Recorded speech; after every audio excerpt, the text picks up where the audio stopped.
Hello students, कैसे हैं? नए चैप्टर के साथ आज फिर हाजिर हैं। चैप्टर का नाम है असेसमेंट ऑफ फर्म। जी हाँ, सही सुना आपने। कितना इंपॉर्टेंट चैप्टर है ये। आपने इसका थोड़ा सा हिसाब किताब जब हम पीजीबीपी यानी profit and gains of business और प्रोफेशन की स्टडी कर रहे थे, at that time we did some sections like your section 40 small B. लेकिन वहां पर हमने कंप्लीटली उसको स्टडी नहीं किया था, थोड़ा बहुत कंसेप्ट समझा था। That was okay with that time, but now we are just going to start a full fledged session, और you can say full fledged chapter regarding your assessment of firm. ये assessment of firm क्या है और कैसे है? जैसे कि आपको अच्छी तरह मालूम है कि जो हमारे पर्सन्स होते हैं वो 7 तरीके के होते हैं: individual, HUF, firm, AOP, BOI, local authority, artificial judicial person and company. अच्छा, इसमें जो नाम आया फर्म, जब हम इस चैप्टर की स्टडी करते हैं ना, तो इसमें सबसे पहले हमें यह समझना होता है कि बेसिकली फर्म और AOP, BOI का कोई रिलेशनशिप है क्या? अगर हम कहें firm is assessed as such, मेरी वर्ड को ढंग से समझेंगे, firm is assessed as such का मतलब होता है फर्म को फर्म ही मानना और उसको फर्म की तरह ट्रीट करके टैक्सेशन सिस्टम को अप्लाई करना। Firm is not to be treated as such, और firm is to be treated as AOP और BOI। Okay, got it. Firm को AOP और BOI मानना यानी हम फर्म को तो पार्टनरशिप फर्म की तरह ट्रीट नहीं करेंगे, even though it is registered as a partnership firm and they are partners and they were treating themselves as a partner, but the taxation system will treat them as an AOP or BOI. Why and how? ऐसा क्यों है और कैसे possible है? सबसे पहले हमको देखना पड़ेगा सेक्शन 184, जो क्लियरली बोलता है कि किसी भी पार्टनरशिप फर्म को हम पार्टनरशिप फर्म या असेसमेंट उसका पार्टनरशिप फर्म की तरह करेंगे, उसके लिए सेक्शन 184 को देखना जरूरी है। और ये कहता है, जरा स्टार्ट से देखें तो उसपे फर्स्ट लाइन ही यही बोलता है, a firm shall be assessed as such as a firm, you can say as a firm, for the purpose of the act. इस टैक्सेशन सिस्टम के लिए फर्म को हम फर्म की तरह ट्रीट करेंगे if both of these two conditions are satisfied. Number 1, there should be an instrument, और you can say the partnership deed must be there. The partnership is evidence by an instrument. तो पहली condition तो है कि partnership deed होनी चाहिए, and second, cumulatively वो जो कंडीशन सेटिस्फाइड होगी, the individual share of the partners must be specified in the instrument और डीड। पहली चीज तो ये, there must be a partnership deed. If you are just making your partnership firm orally or verbally, then under the taxation system it will be not taxed as a firm. अब समझ में आई बात? It must be evidenced by a instrument, और वो instrument होता है partnership deed. और उस पार्टनरशिप डीड में पार्टनर्स का प्रॉफिट शेयरिंग रेशियो लिखा होना चाहिए कि फलाना पार्टनर 20%, फलाना और डिमा का पार्टनर 30%, इस तरह की चीजें उसमें मेंशन होनी चाहिए। If both of these two conditions are satisfied, then yes, the partnership firm shall be assessed as a firm. दूसरी कुछ कंडीशंस हैं जो साथ में आपको याद रखनी है, जो उसके सपोर्टिंग में है। मैं ये नहीं कहता कि ऊपर की दोनों कंडीशन के अलावा ये कंडीशन ऐड कर दें, या सपोर्टिंग कंडीशन है कि अगर कोई पार्टनरशिप फर्म फर्स्ट टाइम अपनी रिटर्न ऑफ इनकम फाइल करने जा रही है, अगर कोई पार्टनरशिप फर्म फर्स्ट टाइम अपनी रिटर्न ऑफ इनकम फाइल करने जा रही है, तो उसके लिए ये जरूरी है कि जब अपनी first return of income file करे ना, उसके साथ अपनी सर्टिफाइड कॉपी डीड की जरूर अटैच करे। फर्स्ट रिटर्न की मैं बात कर रहा हूं, सब्सिक्वेंट रिटर्न में it is of no use, कोई जरूरत नहीं है। यानी आप जब first return of income file करें तो उस समय आपकी रिटर्न ऑफ इनकम के साथ आपकी पार्टनरशिप फर्म, पार्टनरशिप डीड जरूर अटैच होनी चाहिए, यानी इनकॉर्पोरेट कंपनी में होनी चाहिए। बात समझ में आई? और ये जो कॉपी आप लगाएंगे ना, उसमें सारे के सारे पार्टनर्स के सिग्नेचर होने चाहिए, जिसमें माइनर्स शामिल नहीं है। Okay, got it sir. और एक बार अगर पार्टनरशिप फर्म की तरह असेस्ड हो गई, तो उसके बाद वो पार्टनरशिप फर्म की तरह असेस्ड होती रहेगी। आपको फिर टेंशन लेने की जरूरत नहीं है।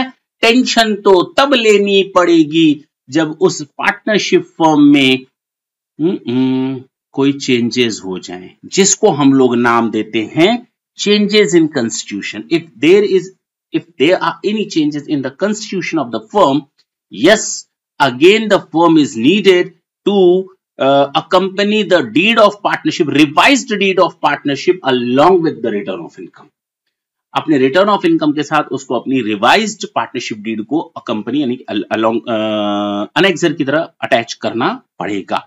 ये चीजें याद रहेंगी, बिल्कुल याद रहेंगी. बहुत ही सिंपल सी चीज मैंने बताई. सेक्शन 184 पहला पॉइंट बताया कि अगर पार्टनरशिप फर्म को पार्टनरशिप फर्म की तरह असिस्ट करना है तो पहली चीज पार्टनरशिप डीड होनी चाहिए और दूसरी चीज पार्टनरशिप शेयरिंग रेशियो होने चाहिए, मेंशन होने चाहिए उस डीड में. दूसरा, इसके साथ जो उसके साथ इंपॉर्टेंट चीजें हैं, पहला कि जब आप first return of income file करते हैं अपने पार्टनरशिप फर्म की तो उसके साथ ऐसी पार्टनरशिप डीड लगनी चाहिए और ये सर्टिफाइड होनी चाहिए by all the partners not being the minor partner. इसके अलावा जब अगर आपके कॉन्स्टिट्यूशन में कोई चेंजेस होते हैं पार्टनरशिप में तो उस समय भी आपको रिवाइज रिटर्न अपनी रिटर्न ऑफ इनकम के साथ फाइल करनी पड़ेगी, दिखाना पड़ेगा, उसको सबमिट करना पड़ेगा. अब बात आती है कि चेंजेस इन कॉन्स्टिट्यूशन का मतलब क्या होता है. जब कोई पार्टनर आता है, जब कोई पार्टनर जाता है या जब किसी पार्टनर की डेथ हो जाती है तो नॉर्मली हम उसको कहते हैं changes in the constitution of the firm. बात समझ में आई? Yes sir. चलिए एक इंपॉर्टेंट चीज मैं पढ़ लेता हूं उसके बाद. चूंकि ये चीज अभी तुरंत नहीं समझ में आएगी अगर आपने वहां पर वो नहीं पढ़ा हुआ है सेक्शन 40 सबसेक्शन बी, तो यहां पर थोड़ी दिक्कत आएगी. इसका मैं पहले हिस्ट्री आपको क्लियर कर दूं, इंट्रोडक्शन पार्ट, उसके बाद जब मैं वो समझाऊंगा तो यहां पर आप जाकर के देखेंगे तो ऑटोमेटिकली ये चीज समझ में आएगी. कहता है कि अगर सेक्शन 184 कंप्लाइड नहीं हुआ तो, अरे बाबा, तो अगर सेक्शन 184 कंप्लाइड नहीं हुआ तो वहां पर उस पार्टनरशिप फर्म को हम पार्टनरशिप फर्म ना मानते हुए एओपी और बीओआई की तरह ट्रीट करेंगे. जी चलिए हम इसकी बात करते हैं. Changes in constitution of the firm. Where at the time of making an assessment, जब कोई असेसमेंट हो रहा है, चाहे वो आपका स्क्रूटनी असेसमेंट हो, चाहे वो बेस्ट जजमेंट असेसमेंट हो, चाहे वो आपका इनकम स्कीपिंग असेसमेंट हो, सर्च एंड सीजर का असेसमेंट हो, कोई भी असेसमेंट होता है आपके ऊपर और उस असेसमेंट होते समय at the time of making an assessment it is found that there is a change has occurred in the constitution of the firm, the assessment shall be made on the firm as constituted at the time of making the assessment. यानी जब assessment हो रहा है किसी partnership firm का तो उस partnership firm का असेसमेंट होते समय अगर असेसिंग ऑफिसर को पता चलता है अरे इसकी तो कॉन्स्टिट्यूशन में चेंजेस आ गए, कोई पार्टनर आ गया, कोई पार्टनर चला गया, किसी की डेथ हो गई, तो वो जो रिकंस्टिट्यूटेड फर्म है उसके हिसाब से उसका असेसमेंट होगा at the time of making the assessment. जो कंस्टिट्यूटेड पार्टनरशिप फर्म होगी उसका असेसमेंट उसी के हिसाब से होगा. There is a change in the constitution कब माना जाएगा? जब कोई एक पार्टनर छोड़ देता है या एक या अधिक पार्टनर एडमिशन ले लेते हैं जी और बाकी पार्टनर कंटिन्यू रहते हैं. जब where all the partner continue with a change in the respective share, जब प्रॉफिट शेयरिंग रेशियो में चेंज हो जाता है पार्टनर्स के तो उसको भी कहते हैं changes in the constitution of the firm. यानी किसी पार्ट आपका आना आपका जाना, अब आगे गाना मत सुनना, आपका आना यानी पार्टनर का आना, आपका जाना यानी पार्टनर का जाना और दिल धड़काना मतलब प्रॉफिट शेयरिंग रेशियो में चेंज ले आना, ठीक है ना, हार्ट बीट्स चेंज कर देना. तो वहां पर इसको हम कहते हैं changes in the constitution of the firm. Section 188 succession of one firm by another firm. तो इसको भी देख लें. अगर एक पार्टनरशिप फर्म को दूसरी पार्टनरशिप फर्म सक्सीड कर ले तो, टेक ओवर कर ले तो, अगर कोई फर्म कोई बिजनेस या प्रोफेशन कैरीड ऑन कर रही थी यानी कैरी ऑन कर रही थी और उसको सक्सीड कर लेती है दूसरी पार्टनरशिप फर्म, हाँ जी, तो सेपरेट असेसमेंट होगा. प्रीडिसेसर फर्म का जो खत्म होने वाली कंपनी फर्म है और जो सक्सेसर फर्म है उसका अलग असेसमेंट होगा, यानी दोनों का असेसमेंट अलग अलग होगा. जो प्रीडिसेसर फर्म होगी पहले जिसको टेक ओवर किया गया है, सक्सीड किया गया है, तो जो पुरानी फर्म होगी उसको up till the date of the succession उसका असेसमेंट होगा और after the date of the succession successor के हाथ में होगा. Is it clear? तो इसमें हमें कुछ भी नई चीज बताने की जरूरत नहीं थी. Section 188 is okay. Joint and several liability of the partners. अगर किसी पार्टनरशिप फर्म का असेसमेंट हो रहा है और जिस साल का ऐसा असेसमेंट होता है, कीवर्ड यही है, ड्यूरिंग द प्रीवियस ईयर, तो जिस प्रीवियस ईयर का असेसमेंट होता है उस प्रीवियस ईयर में जितने भी पार्टनर होते हैं वो सारे के सारे partner personally and severally liable होते हैं इनकम टैक्स के, इंटरेस्ट के, पेनाल्टी के, फीस के, ज्वाइंटली और सेवरली, अलग अलग भी और एक साथ भी। तो अलग अलग मैंने ऐसे बोला, एक साथ ऐसे बोला, उल्टा बोला ना। तो section 188 provides that every person who was during the previous year a partner of a firm and the legal representative, जाहिर सी बात है अगर कोई पार्टनर इंडिविजुअल कैपेसिटी में पार्टनर नहीं है बल्कि रिप्रेजेंटेटिव कैपेसिटी में किसी को पार्टनर की तरह रखा हुआ है, या कह सकते हैं डिसीज पार्टनर का कोई लीगल रिप्रेजेंटेटिव, तो कोई पार्टनर या उसका लीगल रिप्रेजेंटेटिव जो भी हो, shall be jointly and severally liable along with the firm for the amount of tax। तो ऐसा नहीं है केवल फर्म टैक्स देगी, एलएलपी नहीं है केवल टैक्स देगी फर्म, ना ना ना ना। अगर फर्म के ऊपर कोई टैक्स लायबिलिटी है, इंटरेस्ट की लायबिलिटी है, पेनाल्टी की लायबिलिटी है, किसी और चीज की लायबिलिटी है, फीस वगैरह की, तो वो पार्टनरशिप फर्म की तरह जितनी जिम्मेदार होगी उतने ही जिम्मेदार सारे के सारे पार्टनर मिल करके और अलग अलग होंगे। क्लियर है जी सर। चलिए अब हम आते हैं सबसे इंपॉर्टेंट पॉइंट के जिसके बारे में, जिसका हमें था इंतजार, लो वो घड़ी आ गई। सेक्शन 40। अब अगर मैं आपको थोड़ी सी हिस्ट्री रिपीट करवाऊं, सबसे इंपॉर्टेंट चीज अब स्टार्ट हो रही है, मुझे यहीं तक आना था और यहां से अपनी कहानी स्टार्ट करनी थी। बेसिकली होता क्या है कि मान लेते हैं messrs X Y and Z, ये कह सकते हैं एक्स वाई जेड एक फर्म है और उसमें 3 पार्टनर हैं, एक्स वाई एंड जी। ये 3 पार्टनर्स हैं, इनका रेशियो है 4:3:3। ये इनका प्रॉफिट शेयरिंग रेशियो है, पार्टनरशिप डीड है। और मिस्टर एक्स को सैलरी दी जाती है, अच्छा बोनस दिया जाता है, कमीशन दिया जाता है और कोई रिमनरेशन दिया जाता है, अदर रिमनरेशन, और इंटरेस्ट दिया जाता है। तो कहा गया कि जब हम किसी पार्टनर को कोई पेमेंट करते हैं सैलरी, बोनस, कमीशन या अदर रिमनरेशन और इंटरेस्ट का, तो आप ये सोचते होंगे कि ये फर्म है, ये इसका एक्सपेंडिचर है, क्योंकि as a salary, bonus, commission दे रहे तो अलाउ कर दो, डिडक्शन दे दो। जबकि अकाउंट्स में हम लोगों ने ये पढ़ा था कि फर्म का, ढंग से सुनेंगे, अब तक अकाउंट्स में क्या पढ़ा था मैं उसके बारे में एक बार रिपीट कर देता हूं। अकाउंट्स मतलब टैक्सेशन सिस्टम के अलावा मैं बाहर हट करके, लीक से हट करके बात कर रहा हूं, ताकि मैं वो चीज समझा सकूं जहां पर मुझे आपका दिमाग ले जाना है। जाहिर सी बात है आप दिमाग अपना कहीं ना कहीं छोड़ करके आते हैं। यहां पर आपने लिखा बाय ग्रॉस प्रॉफिट, लिखते हैं ना पीएल अकाउंट, जो आप नॉर्मली अकाउंट्स बना कितने आए हैं 11th-12th में, मैं टैक्सेशन सिस्टम की बात नहीं कर रहा यहाँ पे। यहाँ पे आप एक्सपेंसेस लिखते हैं ना, यहाँ बैड डेट्स, डेप्रिसिएशन, इंटरेस्ट, कुछ इस तरह से लिखते हैं ना, और उसके बाद नेट प्रॉफिट लिखते हैं कैरिड डाउन। यहां ये कह सकते हैं टैक्स प्रोविजन बनाते हैं यहां पर। हाँ सर याद आया गया, मैं टैक्स की बात बिल्कुल नहीं कर रहा हूं, यहां आप अकाउंट्स में बनाते हैं ना, हाँ। और उसके बाद लिखते हैं नेट प्रॉफिट कैरिड डाउन, और यहां ले आते हैं पीएल एप्रोप्रिएशन में नेट प्रॉफिट ब्रॉट डाउन। मैंने क्या वर्ड यूज किया, PL appropriation. This is your PL and below this line this is your PL appropriation. Hope so you got it. और इसमें से हम लोग देते थे salary, bonus, salary to whom, to partner, bonus to whom, to partner. तो जो भी पार्टनर को आप देते हैं वो यहां पर लिख देते हैं।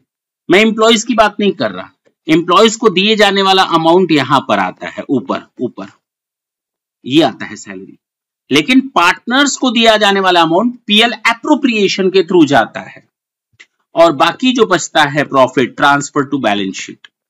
नहीं sir, transfer to capital account. Okay got it. अब 3 पार्टनर हैं तो एक्स, वाई और जी में ये बढ़ जाएगा 4:3:3 के रेशियो में नेट प्रॉफिट।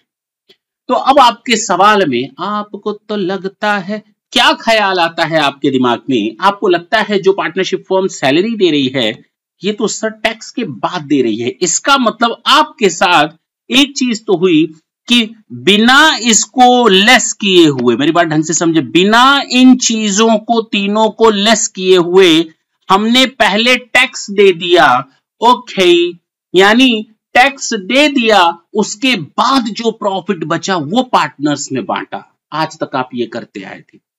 इसका मतलब ये निकला कि टैक्स कैलकुलेट करने के पर्पस से हमने पार्टनर्स को जो कुछ भी दिया था वो डिडक्शन में नहीं गया था, उसको हमने अलाउ किया ही नहीं था। सैलरी देने के बाद, ऊपर देखें, salary, bad debts, depreciation, interest और miscellaneous expenses, different type of expenses देने के बाद जो प्रॉफिट बचता है उस पर टैक्स दे देते हैं, उसके बाद पार्टनर्स को हम अमाउंट डिस्ट्रीब्यूट करते हैं। ये सीखा था आज तक आपने, हाँ या ना, किसमें? अकाउंटेंसी में।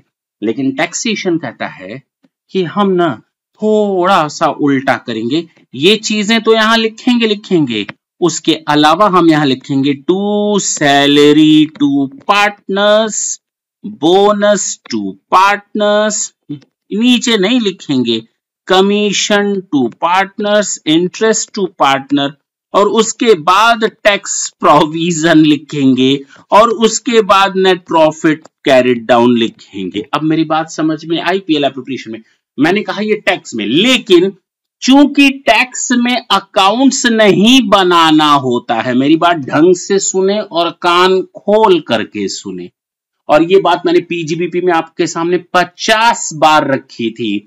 चूंकि टैक्सेशन में अकाउंट्स कोई मायने नहीं रखते, या ये कह सकते हैं yes we can take the help of the accounting और books of account for the purpose of determination of tax liability, but those accounts won't give you a conclusive result, decisive result. कोई भी decision ultimately आप taxation में उन accounts के through नहीं ले सकते कि आप जो एंट्री पास कर देंगे that would be considered, not at all. आपने देखा होगा कई जगहों पर कैश बेसिस पर चीजों को अलाउ किया जाता है और एक्रूअल बेसिस पर डिसअलाउ किया जाता है, जबकि अकाउंट्स में हम लोग कुछ और पढ़ते थे, हाइब्रिड सिस्टम अलाउ नहीं होगा। अरे भाई टैक्स में अलाउड हो गया ना, उल्टा है। लेकिन चूंकि टैक्स अकाउंट्स की बात नहीं करता, दोनों को मिक्स करने की आप कोशिश बिल्कुल ना करें, ठीक है ना। मैं इसलिए बोल रहा हूं ताकि आप इस तरह से अपने अकाउंट्स को ना रखने लगे, ये गलत सिस्टम है। लेकिन हाँ, अकाउंट्स टैक्सेशन कहता है कि before calculation of your tax, yes, the firm is very much eligible to get the deduction of salary, bonus, commission, other remuneration or interest or whatever the name you want to give it, if given to the partners. Yes, that is 100% allowed, 100% allowed with the limit prescribed under section 40 subsection B. तो जो section 40 subsection B में limits दी हैं, उनको ध्यान में रखते हुए आप अपने पार्टनर्स का salary, bonus, commission, remuneration, interest, yes, आप अलाउ करवा सकते हैं। वर्ड मैंने यूज किया, अलाउ करवा सकते हैं। उसके बाद जो प्रॉफिट बचता है उस पर आप टैक्स देते हैं। मेरी बात समझ में आ गई होगी। तो ये आप फर्स्ट टाइम इस तरह से देखने जा रहे हैं। तो फिलहाल इसको करते हैं टाटा बाय बाय, वापस आते हैं। ये जो डिडक्शन मैंने कहा ना, अलाउ करते हैं कितना, जितना भी पार्टनर्स को देते, नहीं, वो डिपेंड करता है सेक्शन 40B के हिसाब से। किसके हिसाब से? मैं फिर बोलता हूं, किसके हिसाब से डिपेंड करता है? Section 40B। यानी अगर आपको अपने पार्टनर्स को सैलरी, बोनस, कमीशन और रिमनरेशन या इंटरेस्ट देना है तो आपको सेक्शन 40B के प्रोविजंस को फॉलो करना पड़ेगा। उसके बाद जो वैल्यू आएगी उतनी ही लिमिट तक आप डिडक्शन ले पाएंगे, फिर जो नेट प्रॉफिट बचेगा उस पर आप टैक्स देंगे। फर्म की मैं बात कर रहा हूं, in the hands of the firm. अच्छा जी, थोड़ा और आगे आ जाते हैं। अगर हम बात करें कि ये पार्टनरशिप फर्म है, इसको दो पार्ट में बांटें। Remuneration to partners, partnership firm क्या दे रही है? Remuneration to partners. इसने अपने पार्टनर्स को क्या दिया? रिमनरेशन दिया। अब within limit under section 40 subsection B और बियॉन्ड लिमिट मान लेते हैं, तो ये आपका अलाउड हो जाएगा और ये आपका डिसअलाउड हो जाएगा। अब सर इसका क्या मतलब है? अलाउड होने का मतलब deductible in the hands of firm, यानी फर्म को इसका बेनिफिट मिलेगा, पार्टनर को दियो ना माइनस करो, लेकिन टैक्सेबल हो जाएगा in the hands of partners.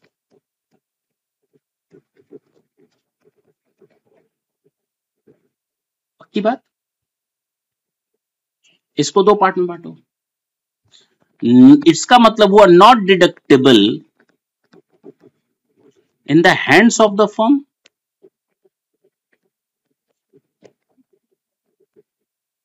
Means taxed, इस पर टैक्स लग गया फर्म के हाथ में, और not taxable in the hands of the partner.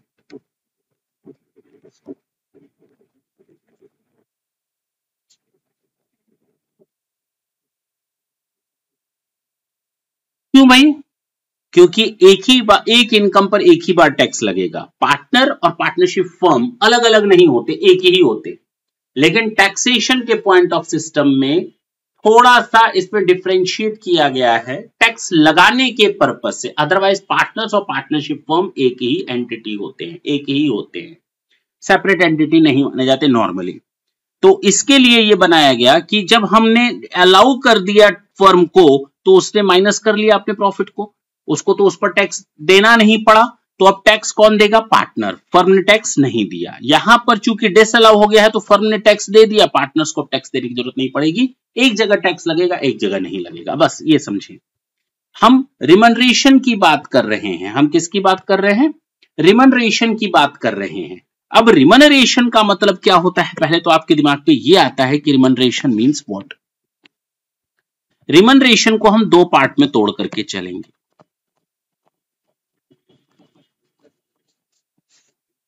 Salary, चलो, interest and other than interest, ज्यादा सही है ना? अब अदर देन इंटरेस्ट में आप ले सकते हैं सैलरी, बोनस, कमीशन एक्सेट्रा। अब जो कुछ भी दे दो पार्टनर, वो सब आ जाएगा इसमें। ये रिमनरेशन का मतलब है। यानी इसमें हमको रिमनरेशन को दो पार्ट में तोड़ना पड़ा। इंटरेस्ट का ट्रीटमेंट कुछ और होगा, अदर देन इंटरेस्ट को आप कुछ और लेकर के चलेंगे। मेरी बात समझ में आ रही होगी? अब चीजें क्लियर हैं बिल्कुल? अच्छा, doesn't include the share of profit from a firm, does not include the share of profit. अब इसकी क्या बाला है? शेयर ऑफ प्रॉफिट का क्या मतलब है? भाई सैलरी दिया पार्टनर को, बोनस दिया, कमीशन दिया, इंटरेस्ट दिया, अब जो प्रॉफिट बचा उसको टैक्स देने के बाद जो बचा वो पार्टनर्स में बांट देते, यही तो होता है। तो कहा गया, जरा ढंग से सुने। अब मैं जरा इसको अकाउंट्स के तौर पर आपको पढ़ा दूं तो ज्यादा समझ में आएगा, अदरवाइज ये कोशिश ना करेंगे आप, केवल मैं आपको समझाने के लिए चीजें बता रहा हूं। ये जो अकाउंट्स बना रहे हैं ना, केवल आपको चीजों की क्लैरिटी लाने के लिए मैं बता रहा हूं, इसके अलावा इसका कोई पर्पस नहीं है। इसको एविडेंस कहीं पर प्रूफ ना कर देंगे, मतलब ले नहीं जाएंगे कि हम ऐसे समझाते हैं, केवल आपके दिमाग के सिस्टम को थोड़ा समझाने के लिए। Is it clear? यहां पर आपने, चलिए, सैलरी लिख दी, बोनस लिख दिया, कमीशन लिख दिया, इंटरेस्ट लिख दिया, जो 40B के हिसाब से अलाउड होगा, टू नेट प्रॉफिट, अच्छा, to tax, to net profit carried down, मान लेते हैं आप ऐसे बना रहे हैं ब्रॉड डाउन। अब यहां पर आप transfer to A's capital, B's capital और सीज कैपिटल कुछ ऐसे करते हैं ना, 4:3:3 के रेशियो में बांट देते हैं ना।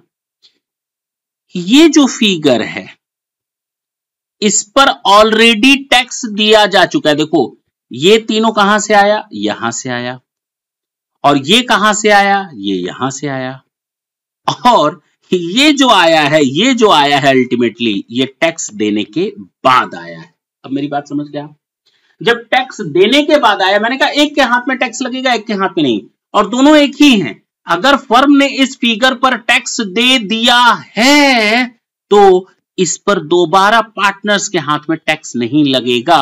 तो share of partners in firm is 100% exempt in the hands of the partners।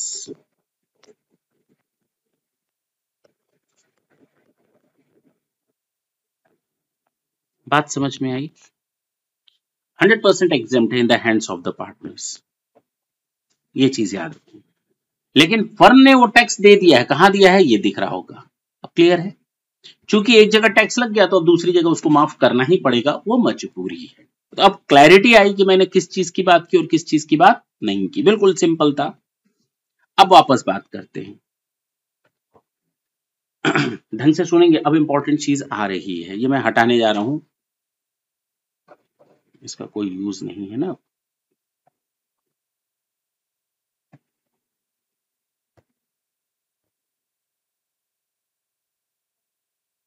कहता है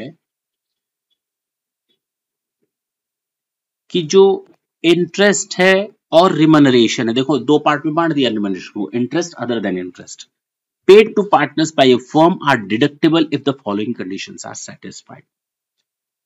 पेमेंट ऑफ, अच्छा दूसरी बात, एक इंपॉर्टेंट चीज, चलिए वो बाद में आएगा। Payment of salary, bonus, commission by whatever name called must be given to a working partner. जो हम इंटरेस्ट को छोड़ दें, हम बात कर रहे हैं सैलरी, बोनस, कमीशन और other remuneration, that must be given to a working partner only. यानी नॉन वर्किंग पार्टनर को आप नहीं दे सकते। आप नॉन वर्किंग पार्टनर को रिमनरेशन नहीं दे सकते, इंटरेस्ट दे सकते हैं। इंटरेस्ट आप वर्किंग और नॉन वर्किंग दोनों पार्टनर को दे सकते हैं, कोई मनाही नहीं है। यानी एक फर्म अपने पार्टनर को इंटरेस्ट भी देती है और अदर देन इंटरेस्ट भी देती है। इंटरेस्ट आप वर्किंग पार्टनर को दे रहे हैं, कोई दिक्कत नहीं। नॉन वर्किंग पार्टनर को दे रहे हैं, कोई दिक्कत नहीं। मैं माइनर और मेजर की बात नहीं कर रहा हूं, मैं वर्किंग एंड नॉन वर्किंग की बात कर रहा हूं। और दूसरा, जब हम सैलरी, बोनस, कमीशन और रिमनरेशन की बात करते हैं, that must be given to a working partner only. Working partner means an individual who is actively engaged in routine business of the firm।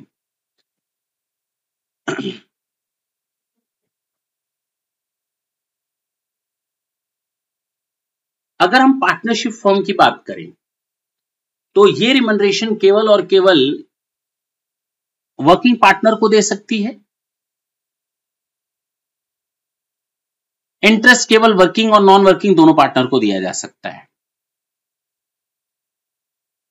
लेकिन जो कुछ भी आप देंगे पार्टनर्स को, जो कुछ भी देंगे आप पार्टनर्स को, must be authorised by your partnership deed. Partnership deed में वो चीजें अथराइज होनी चाहिए, तभी आप दे पाएंगे, नहीं तो नहीं दे पाएंगे। Okay, got it. दूसरा, कभी कभी होता क्या है कि पार्टनर अपने पार्टनरशिप फर्म में, पार्टनरशिप डीड में लिख लेता है कि ये जो पार्टनरशिप डीड है आज की डेट में, जो हम पार्टनर साइन कर रहे हैं, और ये महीना चल रहा है जून का महीना, 1 जून का महीना, नहीं 2 जून की रोटी खाएंगे ना, तो 3 जून को तो खाएंगे नहीं, 1 जून को खाएंगे नहीं, 2 जून की रोटी खाएंगे। तो कहा जाता है, कहावत है, 2 जून की रोटी के लिए आदमी मेहनत करता है, 3 जून के लिए नहीं करता, 1 जून के लिए नहीं। तो उन्होंने 2 जून को पार्टनरशिप डीड बनाई और उस 2 जून को लिखा उन्होंने, 2 जून को उन्होंने पार्टनरशिप डीड में लिखा दैट ऑल ऑफ अस, ये हम जितने भी पार्टनर्स हैं, वो 1 अप्रैल से सैलरी, बोनस, कमीशन, इंटरेस्ट लेंगे। अरे बेटा, आज आप 2 जून को डीड बना रहे हो ना, तो आप रेट्रोस्पेक्टिव डेट से सैलरी, बोनस, कमीशन नहीं ले सकते। और नहीं ले सकते मीन्स नहीं ले सकते, that is not allowed at all. ये अलाउड नहीं है। अब क्लियर हुआ? पहली चीज ये कि जो भी कुछ आप पार्टनर्स को देंगे, that must be authorised by the deed and it can not be retrospectively affect, that's it.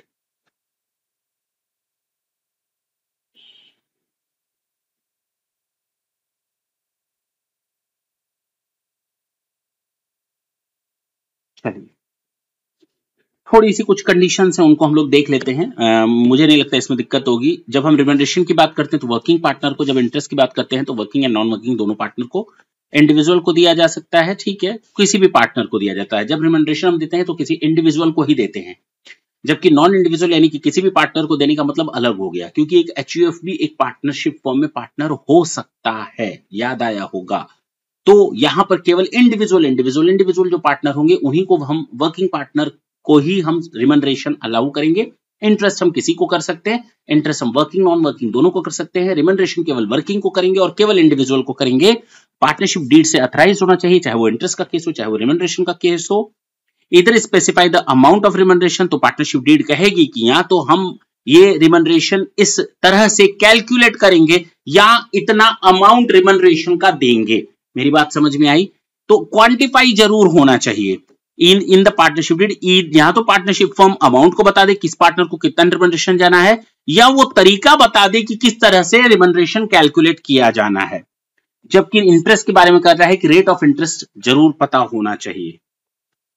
ये भी शुड नॉट बी रेट्रोस्पेक्टिव, ये भी शुड नॉट बी रेट्रोस्पेक्टिव। ये जो वर्ड मैंने यूज किया ना, in the partnership, quantification must be there. यहां तो आप अमाउंट बता दें या कैसे आप कैलकुलेट करेंगे रिमनरेशन वो पता होना चाहिए। तो मैंने जो ये छोड़कर रखा है ना, ये उसी के लिए है, तो टेंशन लेने की जरूरत नहीं। अब आप पढ़ लेंगे, समझ में आ जाएगा, समझ में आ जाएगा। तो जो मैंने ये सर्कुलर नंबर छोड़कर रखा है उसको आप पढ़ लेंगे, खुद की रीडिंग करेंगे।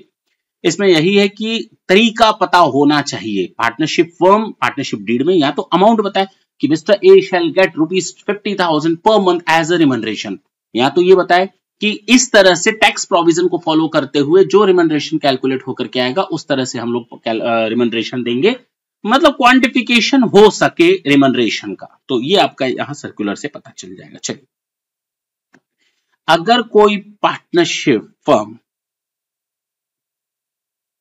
छोड़ देते हैं अभी, इसका कोई यूज नहीं है। देखिए मैंने कहा ना, अगर कोई पार्टनरशिप फर्म अपने पार्टनर्स को नेट प्रॉफिट डिस्ट्रीब्यूट करती है तो एग्जेम्प्ट होता है। एग्जेम्पशन होता है section 10 clause 2A। In case of a partnership firm the share of a partner shall not be included in the total income.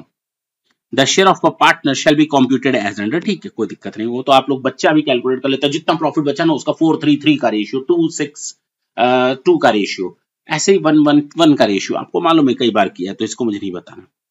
Loss जो होता है पार्टनरशिप फर्म का और कैरी फॉरवर्ड जो डेप्रिसिएशन होता है उसको कैरी फॉरवर्ड कर सकती है केवल फर्म। जब हमने कैरी फॉरवर्ड का चैप्टर पढ़ाया था तो मैंने कहा था the person who bears the loss must be the person who carry forward the loss, must be the person who carry forward, must be the same, the person who bears the loss and the person who carry forward the loss must be the same। ये मैंने आपको set of carry forward में बताया था। Theory हमने complete कर ली, लेकिन calculation का तरीका मैंने नहीं बताया अभी। क्यों भाई, कहाँ गया, कितने गए हो? अरे भाई इसमें से वो टॉपिक किधर गए हो? अच्छा चलिए, छूट गया, मैं इसको नोट कर लूंगा। ओके, स्किप हो गया, कोई दिक्कत नहीं। I am just going to tell you, I know very well that what actually it is. तो अगर हम रिमनरेशन की बात करते हैं और अगर हम बात करते हैं इंटरेस्ट की,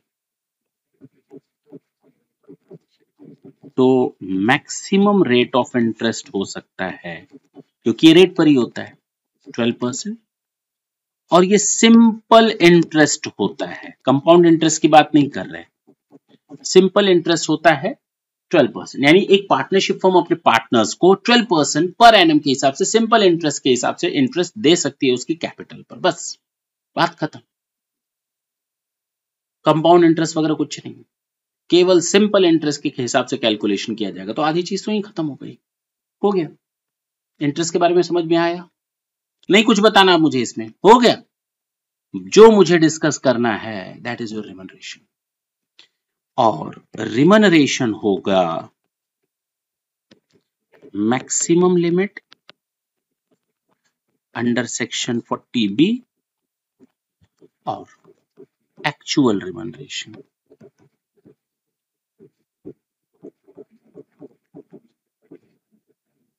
जो इन दोनों में से लोअर होगा वो अलाउड हो जाएगा।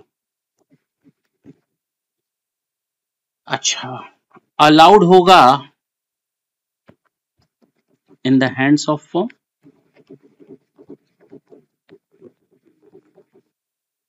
और टैक्सेबल हो जाएगा। जब एक को माफी मिल गई तो दूसरे के हाथ में टैक्स लग जाएगा ना। Taxable in the hands of partners. और मैंने कहा था बेसिकली फर्म और पार्टनर दोनों की कैपेसिटी एक ही होती है, सेपरेट आइडेंटिटी नहीं होती। तो अगर इसको डिडक्शन मिला था, डिडक्शन कहां मिला था? Under the head PGBP. कहां डिडक्शन मिला था? Under the head PGBP.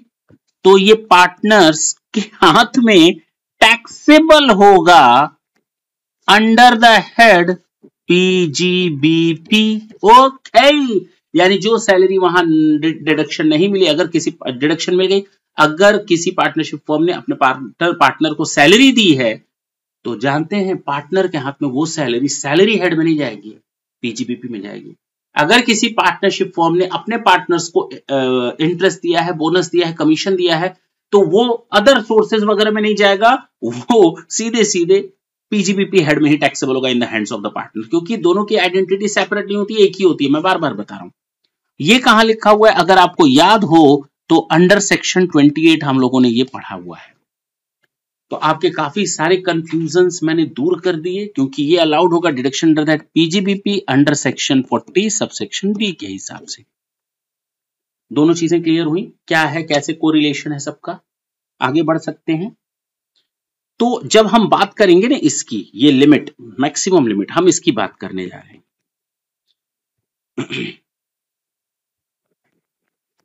तो deduction of remuneration under section 40B, interest आपका 12% हो गया, बात खत्म, सिंपल इंटरेस्ट के हिसाब से।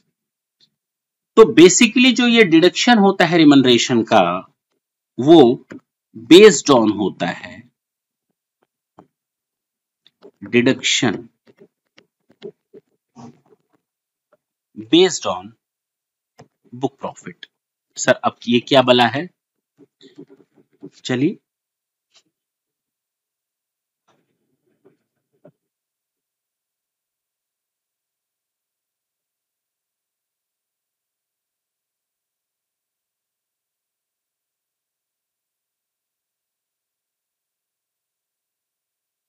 बुक प्रॉफिट और allowed रिमनरेशन।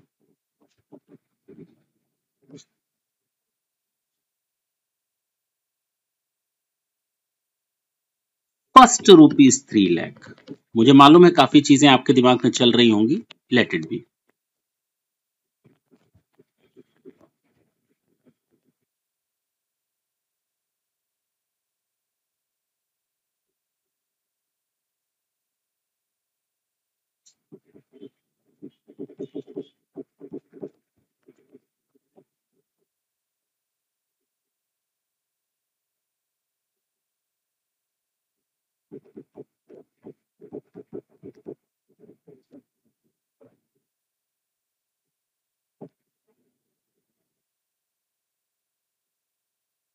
Rest of book profit.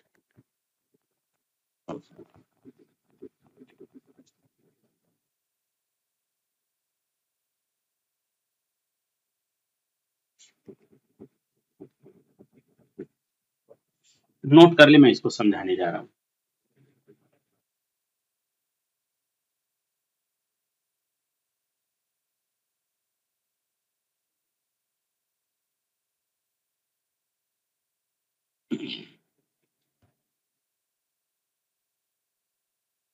ठीक, 2 मिनट के लिए मैं मानता हूं आपको मालूम है बुक प्रॉफिट कितना आया।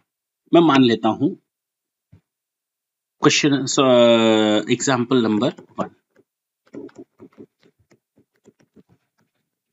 book profit is ₹5 lakh।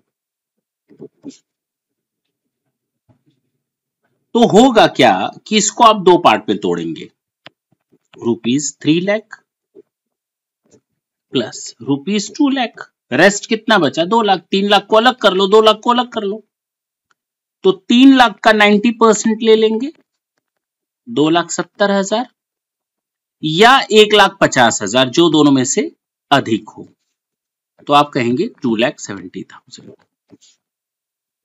और जो 2 लाख बचा ना, उसका 60% ले लेंगे, ये आ जाएगा 1,20,000। तो टोटल रिमनरेशन जो आप दे सकते हैं पार्टनर्स को, दैट इज 3,90,000। मेरी बात समझ में आई? कैलकुलेशन की मैं बात कर रहा हूं, अभी मैं आपको कुछ समझा ही नहीं रहा हूं, बस कैलकुलेशन करके समझ लो कि ऐसे कैलकुलेशन समझ में आया। सर एक जगह गड़बड़ हो रही है, ये जो आप बार बार ये और लिख रहे हैं ना 150, इसका क्या मतलब है? चलिए एग्जाम्पल नंबर 2 की बात कर रहे हैं, शायद आपका दिमाग थोड़ा और खुले यहां से।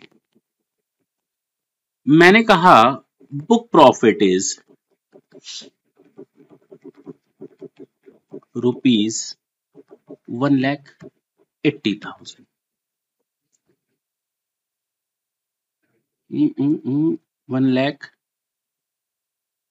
1,20,000। ठीक, इसको 2 पार्ट में बांटे।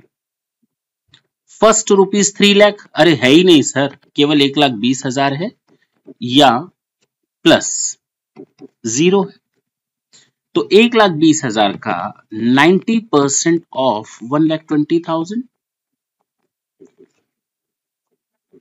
1,08,000 और ₹1,50,000, जो दोनों में से अधिक हो। उड़ी बाबा आ गया ना 1,50,000। एक बात बताओ, एक बात बताओ, तुम हम पे मरते हो। अच्छा, कहता है अगर कोई पार्टनर, मेरी बात संग से समझो, थोड़ा ह्यूमैनिटी को ले आते हैं, इंसानियत भी नाम की कोई चीज होती है ना, हम उसकी बात कर रहे हैं। अगर एक फर्म में 3 पार्टनर हैं and they're just putting their 100% of efforts to get the profit, to earn the profit, but ultimately the result is 0. Firm को नुकसान हो गया, मान लेते हैं लॉस में। क्या हर फर्म पार्टनरशिप फर्म जो होती है प्रॉफिट में चलती है? नहीं सर, कई फर्म को तो हम लोगों ने भी डूबते हुए देखा है। तो अगर फर्म में लॉस हो रहा है तो हमें एक बात बताओ, सच सच बताना, दिल पे हाथ रख के बताना, क्या पार्टनर के घर वाले नहीं होते? पति, पत्नी, बच्चे, मम्मी, पापा, भाई, बहन नहीं होते? होते हैं सर, आप भी ऐसी बात कर रहे हैं। उनको खाना नहीं चाहिए क्या? उनको चॉकलेट, टॉफी, ब्रेड, मक्खन, दूध, दही, रोटी, फ्रूट्स नहीं चाहिए क्या? चाहिए सर। मेडिसिन। तो पार्टनर कहां से लाएगा? मैं ये नहीं बोल रहा हूं, आपको नहीं पार्टनर बोल रहा हूं, तो वो पार्टनर कहां से लाएगा? चोरी करे? अरे उसकी पार्टनरशिप फर्म चल रही है ना, even the firm is in loss, but how they'll get their amount of money to spend, जो उनको ड्राइंग की तरह जो उनको घर चलाने के लिए यूज करने, वो कहां से लाएंगे? चोरी करेंगे, डाका डालेंगे। लॉस हो रहा है तो क्या करें? पैसा कहां से उठाएंगे? यहीं से उठाएंगे, फर्म से उठाएंगे, even though the firm is running in loss। तो कहा गया कि एक लिमिट होती है, हमने उस लॉस की सिचुएशन में या किसी भी सिचुएशन में कम से कम 1,50,000 तो पार्टनर्स को उनके रिमनरेशन के लिए तय कर दिया है। देखो ना कितनी अच्छी बात है, अगर 3 पार्टनर हैं तो एटलीस्ट तीनों के हाथ में 50,000 लॉस में भी वो लोग निकाल सकते हैं। बात समझ में आई? The thing is same here. तो अगर 1,20,000 कमाए तो 90% 1,08,000 या 1,50,000, जो दोनों में से अधिक हो। अगर फर्म लॉस में होती, मान लो फर्म है 1,20,000 के लॉस में, तो इसकी तो जरूरत ही नहीं होगी क्योंकि लॉस है, तो 0। अब यहां पर 90% मत निकाल लेना, लॉस का 90%, ठीक है ना? 0 और 1,50,000 whichever is higher. Sir अगर मान लीजिए हम लॉस का भी 90% निकाल लें तब भी 150 हाई होगा, चलो हम 8 लाख कर देते हैं, 8,20,000, तब तो 8,20,000 का 90% हाई होगा लॉस अगर हो गया तो लॉस के केस में कोई परसेंटेज नहीं निकालेंगे, वहां पर 150। अगर ये 150 का ही प्रॉफिट होता तो 2 मिनट के लिए मान लेते हैं बुक प्रॉफिट इज 1,50,000, तो आपका हो जाता 90% मींस 1,35,000 और 150 विच एवर इज हाई। अब बात समझ में आई। तो ये आपका सिचुएशन है, ये एग्जांपल है। अब आपके दिमाग में एक नया क्वेश्चन, चलिए सर कैलकुलेशन तो अब हमारे हाथ में है, मान लेते हैं आप क्या समझाएंगे, अब आपकी कोई जरूरत नहीं है समझाने में, अब हम सक्षम हैं एग्जांपल नंबर 3 में। I am saying that there is a book profit of ₹8 lakh. Now compute the permissible remuneration. I am not asking what the amount of remuneration is actually allowable. Permissible का मतलब कितनी permission दी गई है, क्योंकि मैं आपको यहां पर ये नहीं बता रहा हूं कि ए का रिमनरेशन कितना गया एक्चुअल में, बी का कितना गया, सी का कितना गया। तो फर्स्ट ₹3 लाख का 90%, तो 270, ये 150 से अधिक है तो इसी को रहने देते हैं, प्लस रेस्ट ₹5 लाख का 60%। अब तो बड़ा आसान है निकालना। तो मैक्सिमम परमिसिबल लिमिट है रिमनरेशन की 5,70,000 apart from interest. Interest is 12% which is apart from these remuneration, ठीक है ना। दैट्स इट, बहुत ही आसान था निकालना। अब ये तो नहीं पूछोगे कैसे हम लोग आगे कंप्यूट करेंगे, वो दिक्कत नहीं आएगी सर, इसका मतलब तो समझ गए। एक प्रॉब्लम आ रही है, हमको ये तो बता दीजिए ताकि हमारा डाउट दूर हो जाए, बुक प्रॉफिट का मतलब क्या होता है, बुक प्रॉफिट हम निकालेंगे कैसे, बस इतना समझा दीजिए। उसके बाद जानते हैं ये चैप्टर आपका खल्लास है, हम लोग के क्वेश्चन बैंक स्टार्ट हो जाएंगे नेक्स्ट सेशन से। हाँ, नेक्स्ट सेशन से हम लोग के क्वेश्चन बैंक स्टार्ट हो जाएंगे। तो बुक प्रॉफिट का मतलब क्या लेकर के चलेंगे, जो मैं अभी लिखवा रहा हूं बस उतना ही तैयार करना है। मीन्स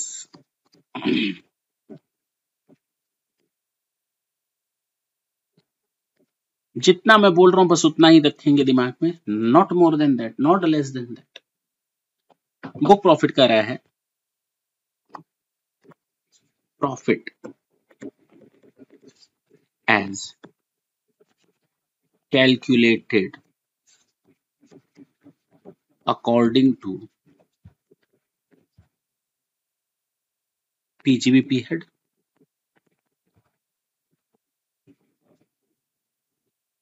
जिसमें 40B को छोड़ देंगे, प्लस कर देंगे इंटरेस्ट, चलो प्लस कर देंगे एंटायर अमाउंट ऑफ रिमनरेशन, क्योंकि रिमनरेशन का ही कैलकुलेशन करना है, तो रिमनरेशन माइनस करके रिमनरेशन की परमिसिबल फिगर कहां से निकलेगी। अगर हमें प्रॉफिट बिफोर टैक्स मालूम होगा तभी तो टैक्स माइनस करके प्रॉफिट आफ्टर टैक्स आएगा, यानी प्रॉफिट बिफोर टैक्स का परसेंटेज निकलेगा टैक्स, उसके बाद प्रॉफिट आफ्टर टैक्स। उसी तरह प्रॉफिट बिफोर रिमनरेशन होगा तभी तो रिमनरेशन निकलेगा, तो प्रॉफिट आफ्टर रिमनरेशन होगा। मेरी बात समझे।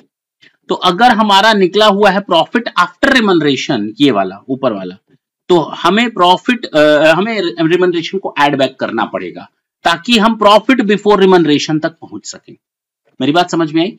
तो प्रॉफिट बिफोर रिमनरेशन तक पहुंचेंगे, तो प्रॉफिट मतलब according to PGBP head plus remuneration को आप ऐड कर ले पूरा पूरा ताकि हम प्रॉफिट बिफोर रिमनरेशन तक पहुंच जाएं, plus interest in excess of 12%, क्योंकि 12% तक तो अलाउड होता ही है, 12% के ऊपर का डिसअलाउड है, और मैंने कहा था इंटरेस्ट को अलग कर लो। तो ये 12%, मान लो 14% इंटरेस्ट है तो 2% वाला इंटरेस्ट का फिगर जो है वो आप ऐड बैक कर ले। ये जो आया आपके सामने यही कहलाएगा book profit. So simple. Book ने क्या लिखा है, आपकी किताबों ने उसको मारो गोली, जितना मैं कहता हूं बस उसको समझो उतना।